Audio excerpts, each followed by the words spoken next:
Hey everyone, I'm Jeremy Szafron. You're watching Kitco News. If you haven't already, don't forget to subscribe to our channel. We've got some great content coming up. Now, this week, we saw significant developments from the Federal Reserve and the labor market. Earlier this week, Fed Chair Jerome Powell signaled a shift away from immediate rate hikes, noting that the central bank is prioritizing a careful approach while they carefully watch economic data. Now, we're getting a clear picture of the job market with the April job report coming in. The U.S. economy added 175,000 non-farm jobs, which is substantially below the analyst forecast of 240,000.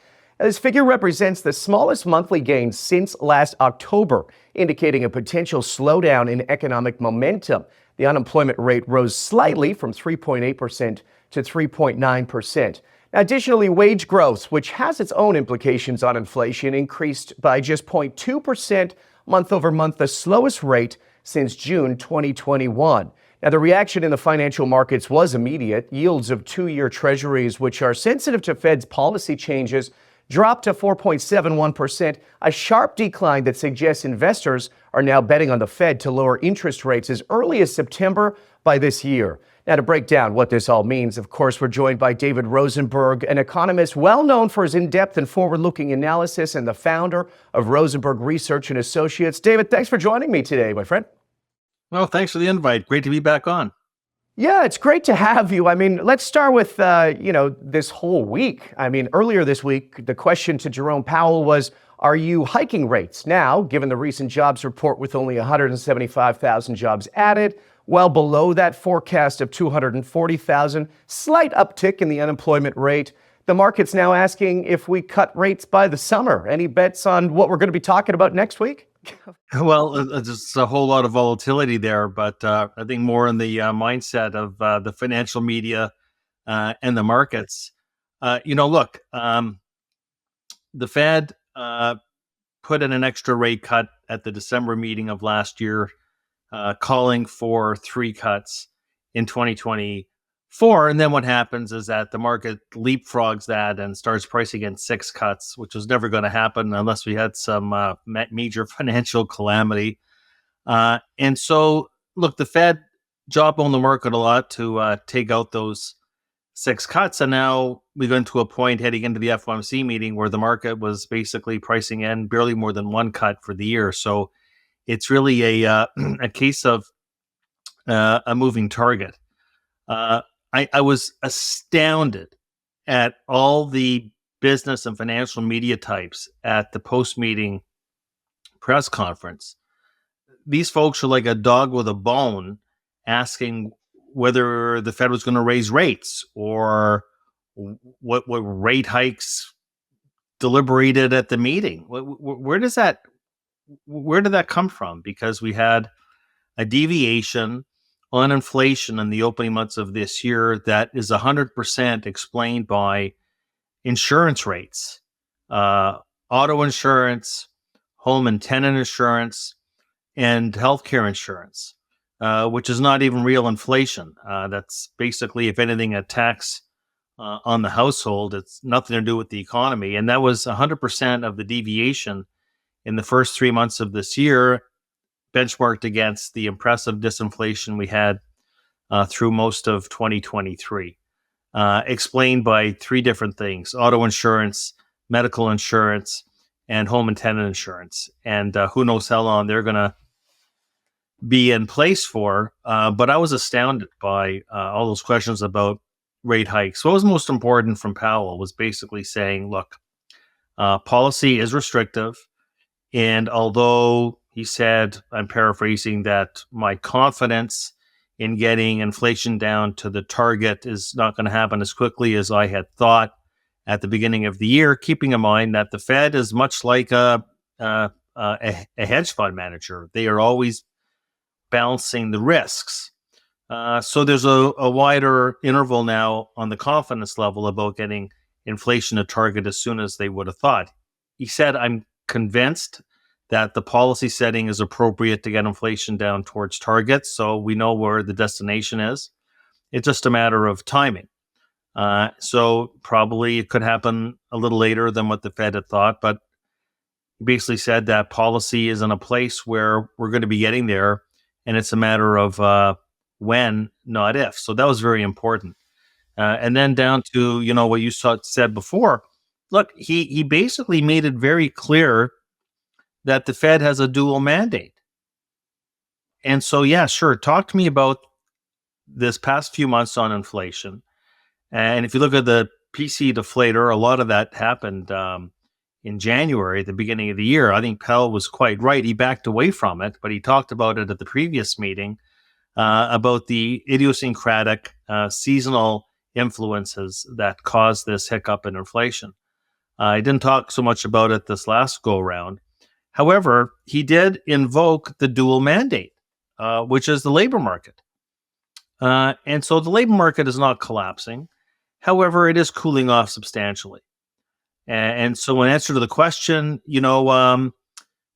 could September be the date of the rate cut? It could be. I think that although he says the Fed's not political, I think if in an ideal world, they'd like to stay silent the closer we get to the election.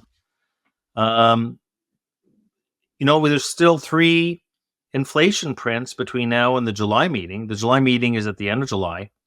They could move in July, right? It'll be situational. It'll be situational based on how much loosening we get in financial conditions, but also on the incoming data. And I would say that today's payroll number, in fact, the report in its entirety, is a step in the right direction for the Fed to get back on that track that, no, it's not going to be a 2025 story, and it's not going to be an end of the 2024 story, that actually we can start getting going in the summer or late summer. And that's the camp that I'm in. Okay, so you're in that camp. I mean, we've been talking since November about this, and you've kind of called this correctly. I'm curious, though, as you just mentioned, the market pricing in 6 when we started the year, you certainly weren't. With the Treasury yields falling sharply now, market sentiment is clearly, shifting towards the expectations of this cut. But do you think that we're reading the economic signs correctly, or maybe we're overinterpreting these latest job figures? Well, if anything, today's jobs report was even weaker than the headline suggested. So 175,000 on the headline, but what wasn't mentioned was that the work week contracted by 0.3%, back to 34.3 hours. So if you're taking a look at bodies and hours, and you're taking a look at total labor input, which is the index of aggregate hours worked, it was negative 0.1. So when you combine how much time people spent working, in addition to, say, that 175,000 headline, if you actually believe that number, and of course it'll be revised, it's as if the economy lost 160,000 jobs last month when you count in the contraction of the work week. The other point that we have to consider is that this BLS, I take out the L out of the BLS when I look at these numbers, and we'll just call it BS.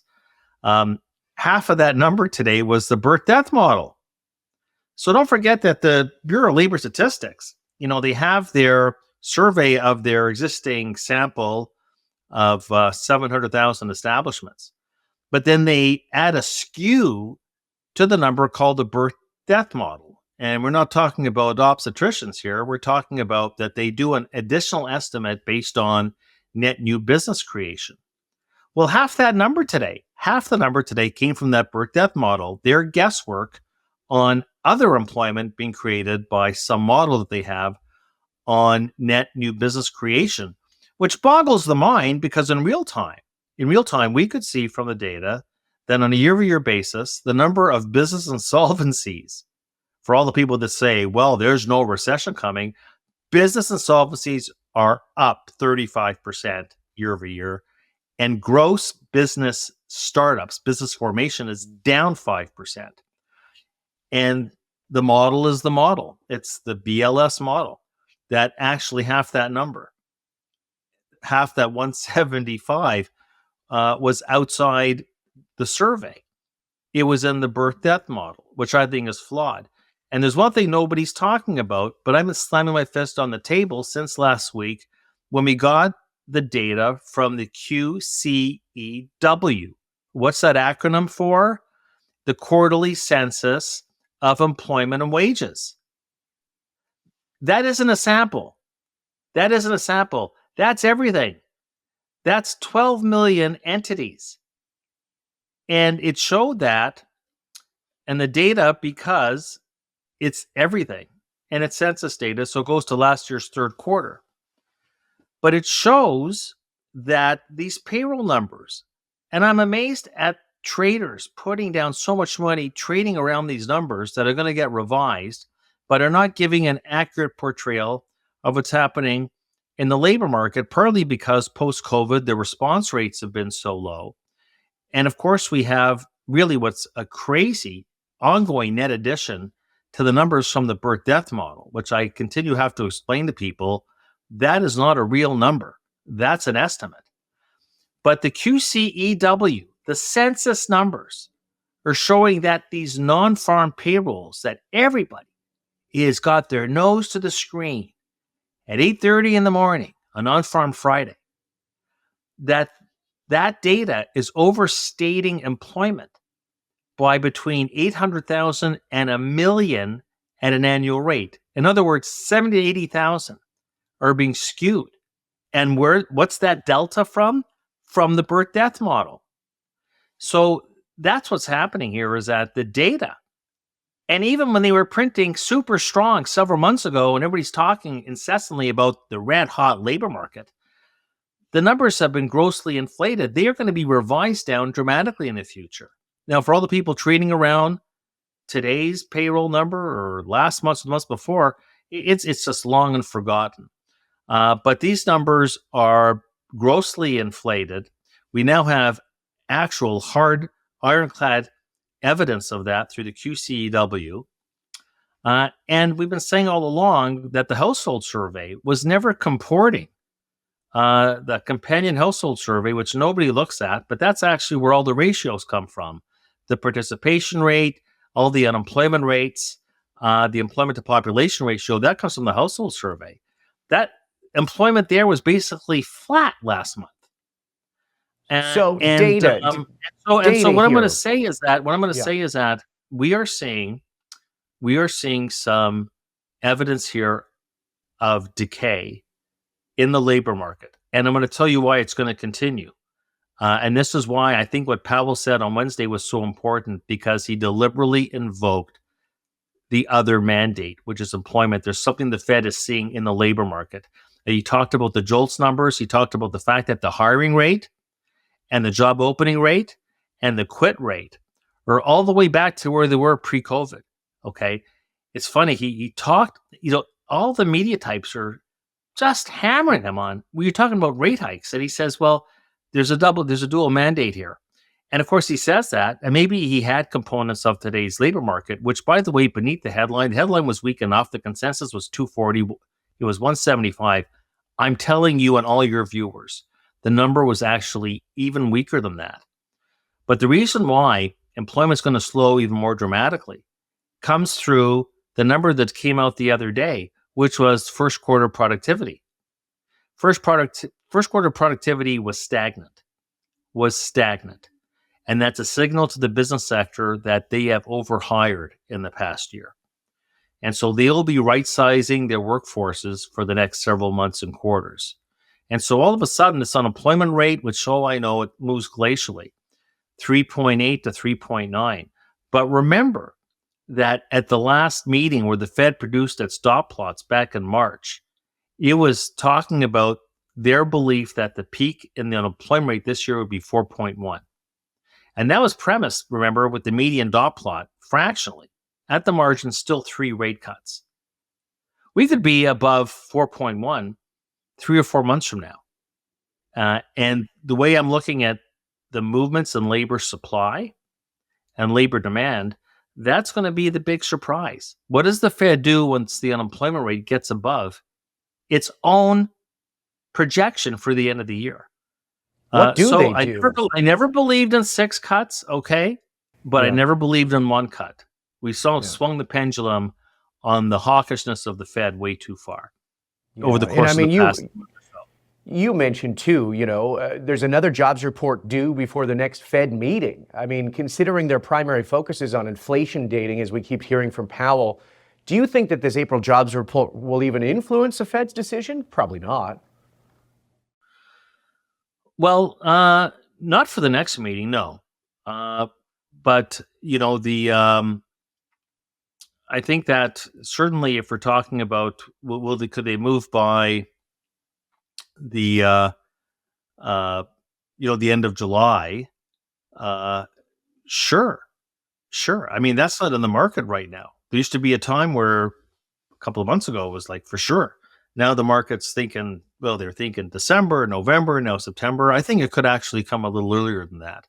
Okay, so do But you it'll think be a July? situational. It'll be situational. But we're trying to identify what is it that Powell said that was different, and nobody's focused on that. They're just focused on the yammering about rate hikes. Yeah, he pushed back hard against rate hikes. Okay, like to me, that's like a no-brainer. Like, I mean, I could talk to a kindergarten class that they would understand about the Fed's not raising rates. But the debate could be higher for longer or high for longer, but for how long? And that's what the debate is. They're not raising rates. I cannot believe the amount of wasted time on raising rates. They're not raising rates. The question is, how long will they maintain this restrictive stance? And what he said that was different than any other post-meeting press conference was he invoked the dual mandate, the labor market.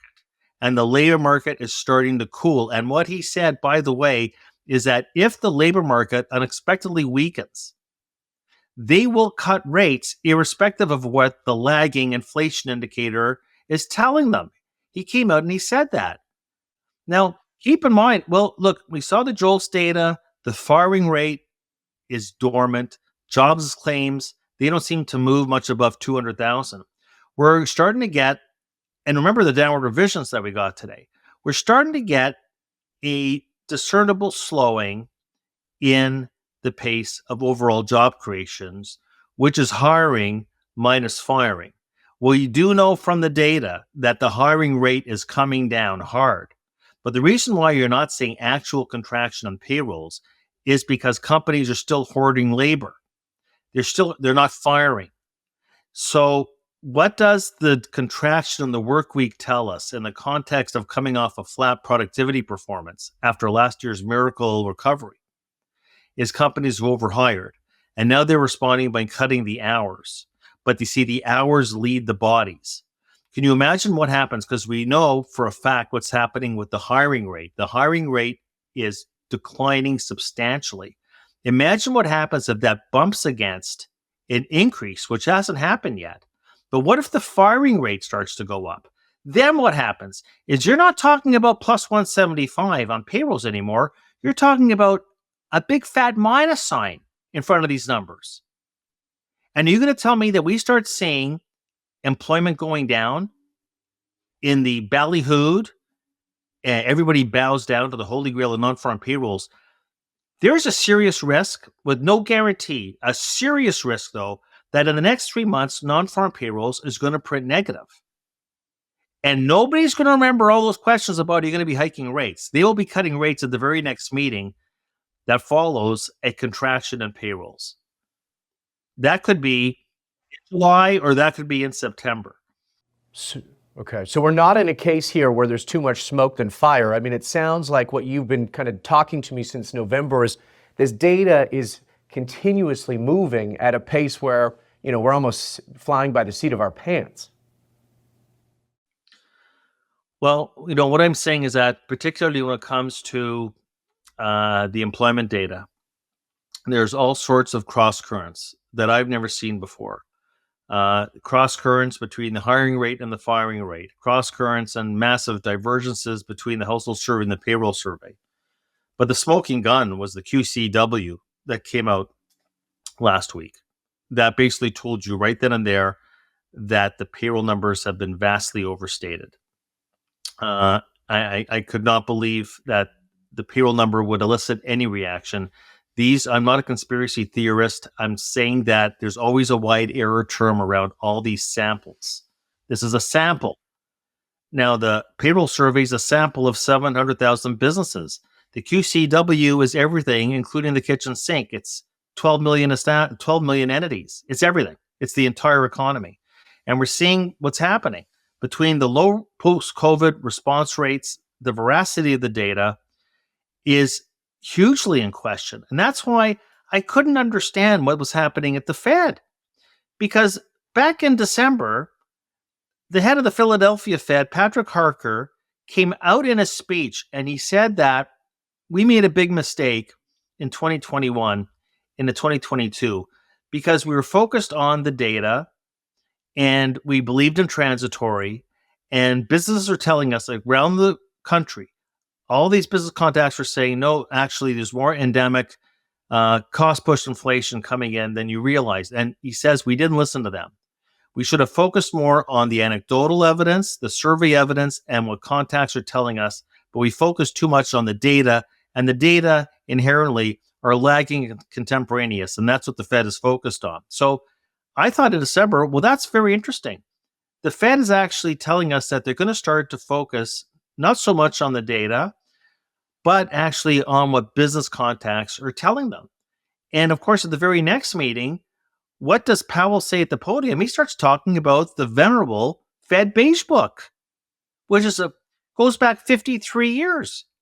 And, I read the Beige Book that shows you what I do for fun or how much time I spend in the tarmac. I read the Beige Book that comes out every 6 weeks, top to bottom, front cover to back cover, because it is the most comprehensive assessment of the U.S. economy across industry and across regions. And these are the Fed's own contacts giving them information that they write up. And I read the last one that came out, in the middle of April. And I read about what they said about employment. Weak, retail sales weak, everything was basically weak. Even the stuff that was booming before, like leisure hospitality, that was actually seeing some erosion at the margin. This was actually, I wouldn't say it had recessionary thumbprints, but pretty well an economy flattened its back. And the same thing on pricing. Replete. The Beige Book was replete with companies saying, we don't have pricing power anymore. We've lost our pricing power, over and over, as if you don't see that in the broad retail sector. Look at the revenue misses for these retailers that have reported their earnings. Right there in the Beige Book, the Beige Book is telling the Fed, ignore the data. This is what's happening in the real world. And so Patrick Harker, who told us, well, we're focused on the Beige Book, but then the Fed deviated. And the one disappointment is that we have Powell talking about, the inflation in the first 3 months of the year, so on and so forth. He never once mentioned that 100% of that deviation, I have to go through the data painstakingly with my clients to show them, do you know? And I hear this all the time from other people. I don't know where they get their data from. It has not been a broadly based pickup in inflation this year. It's been in insurance rates, okay? And this is not real inflation. It is really a price adjustment that is certainly not going to last indefinitely. And yet I didn't hear him talk about that. And I guess because the Fed is still the deer in the headlights, right? The Fed is still, even having Canada, Tiff Macklem, we're going to cut rates, but we don't know by how much. Or they're still fighting yesterday's war. They were so shamed, you see, and they all feel their credibility was so damaged because they missed transitory. That's affecting their policy decisions today. That's why I think that the central banks made one policy mistake in one direction by letting the inflation genie out of the bottle, and now they're going to make a mistake in the other direction. And the economy will ultimately be the sacrificial lamb. And so that's where I come out of all this. But we're starting to see the cracks in the foundation. In my report today, in my non-farm payroll write-up, my opening line was just the quote. The quote, for those people that thought we were actually going to see 240,000, which was the consensus, I basically said, I have news for you. And what do you know? For once, a piece of economic data lined up with the tepid message that was contained in the Beige Book. Yeah. Pretty interesting stuff, David. I mean, You've been steady Eddie in your approach here, somewhat correct on your calls and a lot of the market hysteria, at least, like I said, since you and I have been talking. But what's your trade here? I mean, where can investors make the most returns in this market? Looking towards Canada, US, is it more of a global type market, emerging market kind of situation? Well, look, firstly, I want to be investing in areas that are impervious to the business cycle as much as possible. So the lower the elasticity with respect to correlation to GDP, that's where I want to be involved in. In terms of sectors, what could that be? I mean, I also, because I'm bullish on rates, I want to be in the rate sensitives. What would that be? Well, look, I'll tell you this much. Resteepening the yield curve would be good news for the banks. It'd be good news for financials. Utilities, defensive, inherently rate sensitive. You could argue telecom, selectively the REITs. Globally, 100% guilty as charged. I've not been bullish on the beloved S&P 500. I cannot believe how many people grade me on the S&P 500 as if that is the only equity benchmark in the world. It's absolutely incredible. So I never said sell your spiders and go buy barbed wire, baked beans, and canned tuna. We're going to have a depression. I didn't say that. I said go east, young man or young woman. So yeah, we've been very bullish on Asia and Japan in particular, which has been a great place to be. Secular tailwinds has nothing to do with U.S. GDP. Secular tailwinds. India, secular tailwinds. India, productivity-led growth, inflation coming down, relative political certainty, and tremendous upgrades in their infrastructure. I'll tell you that India looks like China did 30 years ago. And there's no country on earth, never mind the fact they have the most vibrant demographics. I look at capital formation and I look at productivity because that is the mother's milk for your supply side non-inflationary growth potential. That is what causes a re-rating of your assets. That is otherwise known as classic Reaganomics and what happened there in the 80s. That's what's happening in India right now. India is a viable liquid market. And we put out a note a few weeks ago on Hong Kong. What? Hong Kong's trading at an 8 multiple? An 8 multiple. Well, I'm just thinking in the world of super expensive equities, super expensive real estate, super expensive corporate credit, leverage loans up the wazoo, Hong Kong trades with an 8 multiple. Whatever bad news there is in Asia, whatever bad news there is as far as the Hang Seng is concerned, an 8 multiple, you don't get lower than that. Your price for a depression. That was the fundamental multiple low in the United States in August of 1982, where nobody wanted to touch the equity market again. However, you actually wanted to, because that was the onset of a secular bull market. Well, next thing you know, the Hang Seng is up 20%. There's other things happening in Hong Kong right now. There's regulatory changes, easing access and listings on the exchange. You could argue maybe it's a bit of a bet on a revival in China. Well, we've heard that before. But, I could buy the S&P at a 21 multiple, or I could buy the Hang Seng at an 8 multiple. And, I think that a value investor would probably want to look towards that part of the world. So I would say, by the way, our models all year long, I wouldn't say screaming on Europe, but the European data have improved. The ECB is going to be cutting rates ahead of the Fed. They have a super duper competitive exchange rate. So I'll tell you that our models were actually pretty good for Europe. Our views on particularly Japan, India, now more recently Hong Kong, very positive. And so if you're dipping toes into the equity market and you're willing to take on a global as opposed to a local myopic view, those are very good areas to put your money in. And theres something called ETFs, right? I mean, you could buy the Hang Seng, you could buy the Sensex, you could buy the Nikkei, or the Topics. These are bona fide investable liquid markets that I think offer much more compelling risk-reward attributes. I'm always focused on risk-adjusted returns. And so those are the areas, you're quite right. Those are the areas that are most appealing to us if we're willing to adopt a more global and not just a local view on how to invest in the equity market. Right. Which it sounds we need to. I mean, look to the east, you said, and a possibility of July still on the market. Am I right?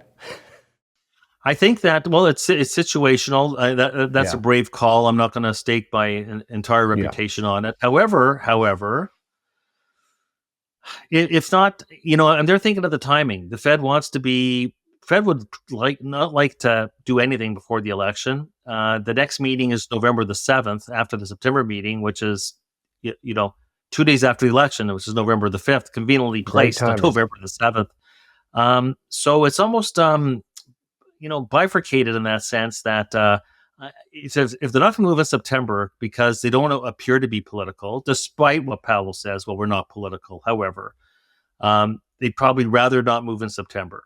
That leaves November. That could be too late. So what are you left with? If you're going to cut rates at all, then I think you'd go in July. So I'd say that insofar as it's not really priced in, there could be an opportunity here that and of course, where would that opportunity be if they were to cut rates? And it's not just basically, well, I'm going to go bullish on these July Fed funds futures contracts or the swaps curve. The US dollar would go down insofar as investors would move up the timing of the cut. And guess what you'd want to buy? Gold. Yeah. Gold, I mean, as we've seen it this year, certainly a lot of headlines, a lot of people, a lot of inflows into that sector for sure. Hey, listen, that's all the time we have, David, but I appreciate it. And I kind of want to get you on when we get this next data drop, because as you've been calling since November, reductions to that data keeps coming and coming and printing and printing. So I appreciate your time. Well, thanks for having me on. It was a pleasure. Thanks, David. David Rosenberg, founder of Rosenberg Research and Associates. Always great to have him on. Of course, I'm Jeremy Szafron. For all of us here at Kitco News, thanks for watching. Go subscribe, like that video. Heck, even leave a comment. I do read them. We'll see you next time.